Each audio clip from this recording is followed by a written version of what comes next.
A propósito del proceso de selección de la imagen del Metro de Quito, aprovechamos el paso de Norberto Chávez, una figura muy importante de la comunicación visual en el mundo, para preguntarle, dialogar con él sobre el tema. Norberto, ¿qué te trae por Quito, por Ecuador?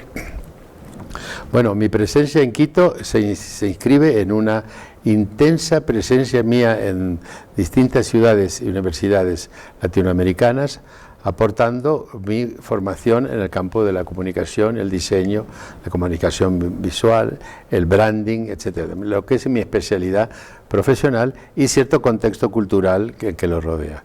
Y en esto es una tarea que vengo haciendo hace muchos años, décadas casi, y vengo visitando, me siguen invitando. Afortunadamente este año he logrado venir a Quito por primera vez y que estoy muy feliz porque realmente era una ilusión que se vino frustrando y al final se cumplió. En este momento pues sí que conozco prácticamente todos los países latinoamericanos trabajando, no haciendo el turismo, que nunca lo hago. Así que, como digo, nunca voy donde no me llaman. Entonces, esta vez me han llamado a Quito y estoy muy contento de estar aquí. Estamos dando un seminario para docentes de diseño en la Católica y algunas entrevistas como esta que para aprovechar el tiempo breve que estoy aquí y que estoy muy a gusto de poder colaborar con alguna opinión acerca de este tema que has planteado.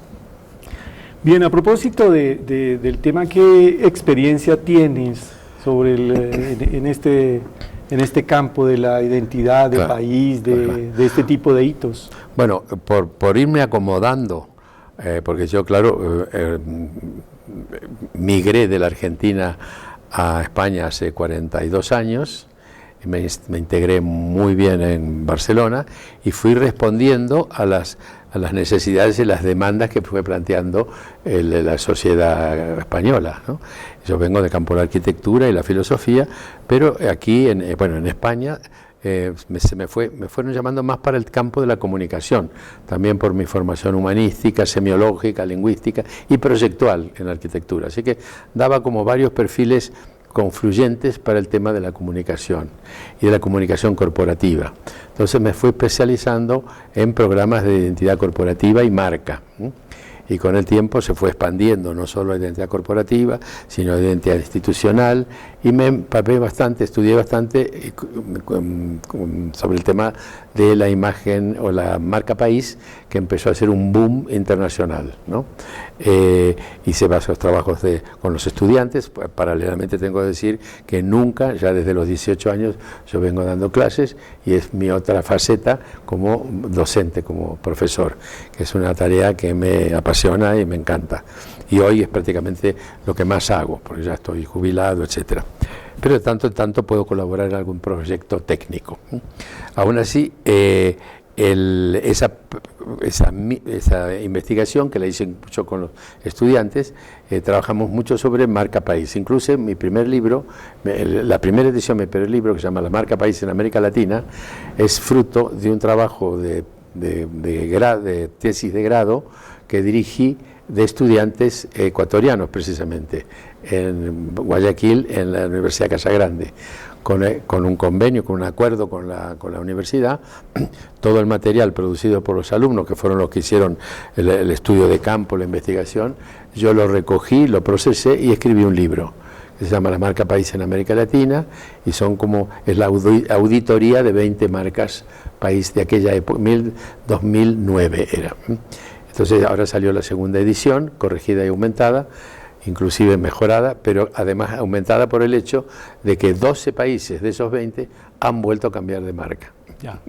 Entonces, con respecto al metro, a este tipo de hitos de ciudad, claro, ¿qué experiencia tienes? Bueno, justamente, es una coincidencia curiosísima. El primer gran trabajo complejo de dirección de un programa de identidad corporativa completo, no solamente gráfico, sino arquitectónico, reformulación de puntos, etcétera, ha sido el Metro de Madrid. Es decir, yo me sumé al equipo de diseñadores que llevaron adelante la puesta en valor del Metro de Madrid allá en los años, principios de los 80, en que el metro venía de una época muy degradada, donde no había tenido inversión en absoluto de mantenimiento, solo habían invertido en crecer líneas, pero no en aumentar en valor agregado, calidad, imagen, comunicación, etc. Entonces, el metro, con una lucidez poco frecuente, inclusive para esa época, fue muy pionero, abordaron un programa integral. Es decir, que no solo incluía la marca, sino el sistema de señalización. El Metro de Madrid es uno de los más extensos en kilometraje en el mundo y en cantidad de líneas en su momento, ¿no? Ahora es más grande todavía. Entonces este equipo cubrió tanto la arquitectura en el sentido más amplio, el equipamiento, y la gráfica en todas sus manifestaciones. Como el tema era muy complejo, los diseñadores me convocaron a mí para que pudiera dirigir toda la parte de programación, diagnóstico y definición de estrategia de imagen. Porque de hecho la idea de metro no es universal, hay metros de muchos distintos perfiles, hay metros culturalistas, metros mucho más tecnocráticos, otros funcionalistas, y había que definir el perfil del Metro de Madrid para que luego todas las intervenciones de diseño fueran confluyentes en crear esa imagen, ese perfil de ese uso público que es masivo y millonario, ¿no? Entonces, y que además el uso de un metro, más ese que ya es longevo, predominantemente es público habitual, es decir, que es el metro para ir de compras, pero básicamente para ir a trabajar, al cual se suma ahora, gracias a tu transparencia, sin demasiada dificultad, el flujo turístico que está llegando, ¿no? Entonces es un metro con muchas servidumbres, muchas exigencias. Entonces el tema era complejo. Esa fue mi primera experiencia y la que me formó en cierta manera como ensayo general para luego dirigir programas de identidad corporativa y marca que en muy pocos casos llegaron a tener ese nivel de complejidad. Así que fue empezar con, como dice mi hermano que es futbolista, practicar con pelota pesada. Bueno, en la Cámara de Diseño del Ecuador consideramos muy importante el hecho de que para este tipo de apropiaciones de la comunidad se hagan concursos, en este caso del sector del diseño.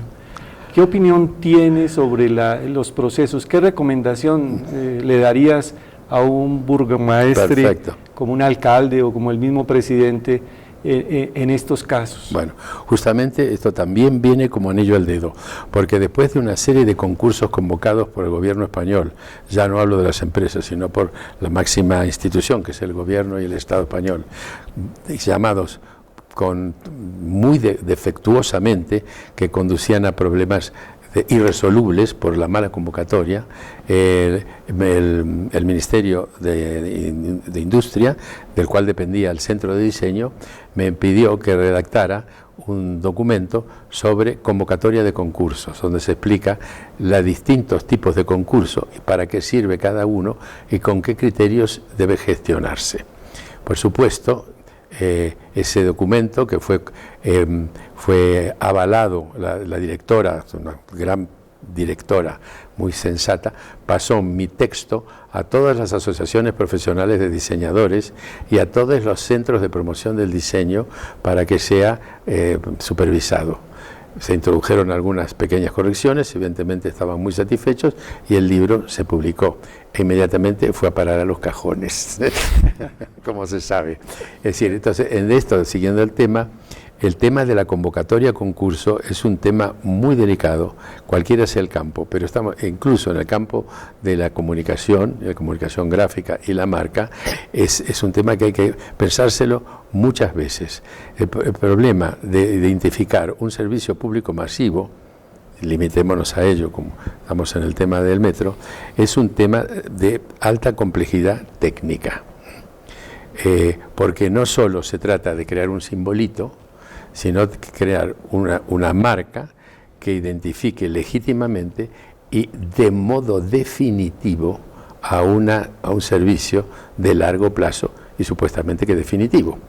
Es decir, que esa marca sobre esa marca caen una serie de requisitos muy duros, entre ellos la larga vigencia, jamás puede ser una marca que adscriba a ninguna moda. Tiene que ser de una altísima ortodoxia y de una gran diafanidad, no de tener elementos crípticos que diga qué querrá decir eso, por qué habrán hecho eso, qué significará esa forma. No, tiene que ser diáfano, porque es una comunicación masiva. Y además debe tener una serie de requisitos técnicos en reproducción, ya tú sabrás, de pequeño, de grande, en relieve, en plástico, una serie de requisitos técnicos que solo los técnicos conocen. En ese sentido, la gestión de este servicio debe partir de una excelente selección de los profesionales, para lo cual lo que yo recomiendo es llamada un concurso de antecedentes y, si es posible, con el asesoramiento de organismos que dominen el mercado de la provisión de servicios, claro, como una asociación profesional. Es decir, que la asociación profesional puede hacer una preselección diciendo, bueno, dentro del grupo local de diseñadores hay 4, 5, 6 o los que sean que tienen un antecedente que a nosotros nos da tranquilidad de que pueden hacer un buen servicio. De todas maneras, van a competir. Claro. Entonces ahí se realiza el estudio de antecedentes, segundo desafío. ¿Quién estudia los antecedentes? No puede ser, claro, un funcionario cualquiera. Tiene que ser expertos en diseño que digan, bueno, la cosa está entre estos dos que tienen una larga experiencia y tienen una gran calidad para resolver problemas de este tipo. No solo no es que hagan excelentes etiquetas de vino, sino que además dominan muy bien la temática de la señalización, por ejemplo. Como sabes, hay subespecialidades. Entonces, si el jurado que selecciona al ganador es técnico, podemos prever, conjurar los peligros. Estamos ante un proveedor que nos da altas garantías. Entonces, ahora ese señor ya está contratado, pues ahora empieza a trabajar, realiza sus distintas propuestas, y si hay propuestas alternativas, el mismo u otro jurado, igualmente técnico, no funcionarial, debe hacer las recomendaciones. Expertos técnicos en gestión de servicios públicos o de servicios de transporte, pues decir, esto que está muy bien, pero esto me va a generar un problema a mí cuando tengo que hacer esto, así que ten en cuenta esto, hasta que queda el diseño final. Lo que nunca se puede hacer es preguntarle a la población. Ya. Porque la marca de un metro no es una cuestión de gusto, sino de todo lo que dije antes. Es decir, el público no tiene nada que opinar al respecto, porque todos estos problemas los desconoce y la persona, honestamente, va a decir, me gusta o no me gusta, pero la marca de un servicio público con tantos requisitos no es una cuestión de gusto. Es decir, que es un error muy grave. Es decir, por una falsa idea de la democracia, se piensa que la población puede elegir la marca de un servicio público. Es decir, ahí el público no tiene... Ahora, ¿en qué se podría servir el público? Por ejemplo, antes de hacer nada, suponiendo que el Metro de Madrid quisiera tener un lenguaje muy arraigado en la población y ganarse la simpatía inmediatamente, se podía hacer una hermosa encuesta previa antes de hacer nada para ver qué piensan los quiteños, ¿se dice? Sí, quiteño. ¿Qué piensan los quiteños de qué es su ciudad? ¿Cuáles son los símbolos claves de Quito? ¿Qué es lo que le hace más ilusión? Entonces ahí la empresa y los diseñadores se nutren de una iconografía, una imaginería que les será de enorme utilidad cuando se lance, por ejemplo, el metro de Quito. Es decir, que ya hay una especie de simpatía con el público, pero jamás preguntarles qué marca le gusta. Por ejemplo, acabo de ver las 3. Sí. No es la mejor. Pero no es lo mejor desde muchos puntos. Es una marca manierista que no tiene larga vigencia, que tiene un poco equilibrio. Hay una especie de M que no es una M. Los metros del mundo ponen metro, así tranquilo, el de Madrid, el de Barcelona. Uno pone una M y el otro pone metro. Son eternos, el de Londres. Sí, sí, son marcas eternas y a nadie se le ocurría preguntar si le gusta o no le gusta. Claro. Y además, si la cosa funciona, esta es la otra. Si la cosa funciona, es clara, al final a la gente no solo le gusta, le encanta. Y aparecen las camisetas y los merchandising y todo esto. Se apropian, claro. Se apropian. Y si quiere más apropiar, podías hacer esta novedad, que no todo el mundo la hace, pero aquí la podemos hacer. Es decir, hacer o a las escuelas, es decir, a los niños, ¿qué es lo más típico de Quito? ¿Qué es lo que más os gusta? ¿Qué es lo que os enamora de vuestra ciudad? ¿No?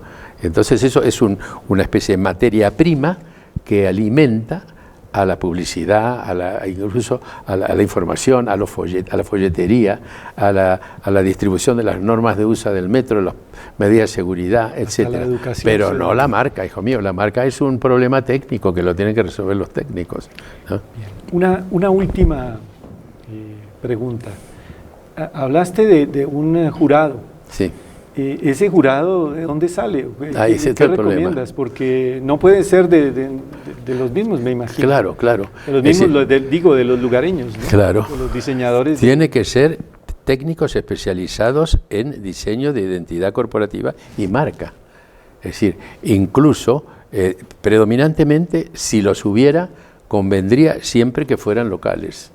Ni que decir, vuelvo para atrás, y algo que hay que decir, yo conozco Latinoamérica de arriba abajo, pero es prácticamente imposible que haya una ciudad y una capital latinoamericana donde no haya excelentes diseñadores gráficos.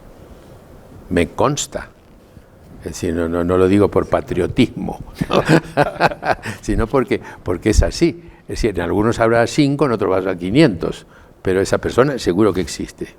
Y entonces, volviendo al jurado, bueno, si esa persona existe y está bien elegida, ya vamos con ciertas seguridades. Ahora, el jurado podría ocurrir que podemos decir, o podría ser diseñadores. El diseñador tiene un problema, es decir, conseguir que un diseñador ejerza como jurado con absoluta imparcialidad es posible, porque hay personas muy honestas, pero es más proclive que genere el corazoncito que tenga ciertas predilecciones por un colega o por otro colega. Si esa persona existe, magnífico. Un diseñador senior que ya tiene una trayectoria muy grande y que ya no se casa con nadie y ya tiene una autonomía como para obrar como jurado, como juez, como los instructores técnicos del fútbol que antes eran jugadores, ¿no? Entonces, estas personas son recomendables porque saben de diseño. Y después están los consultores y especialistas en diseño gráfico, que si no los hay en el país también se puede pedir colaboradores extranjeros, pero siempre dando primacía a que los locales estén presentes, pero no por una cuestión, insisto, que no se me entienda mal, no por patriotismo, sino por eficacia en la comprensión del problema, ¿no? Es decir, esta gente que vende marcas país desde las antípodas y se la mandan por correo electrónico, a mí me parece un delirio, ¿no? De un país que ni siquiera visitaron. Bueno, muchas gracias por al contrario, un gusto es mío. Pequeñas notas muy importantes. Vale. Esperamos poderte tener de nuevo por acá. Ojalá. Bien, pues síganos en nuestras redes porque pues el tema no solo de la identidad del metro seguirá adelante, sino que vamos a estar pendientes de los otros procesos porque todo el tiempo estamos en eso, ¿no? En la identidad pública. Muchísimas gracias y hasta pronto.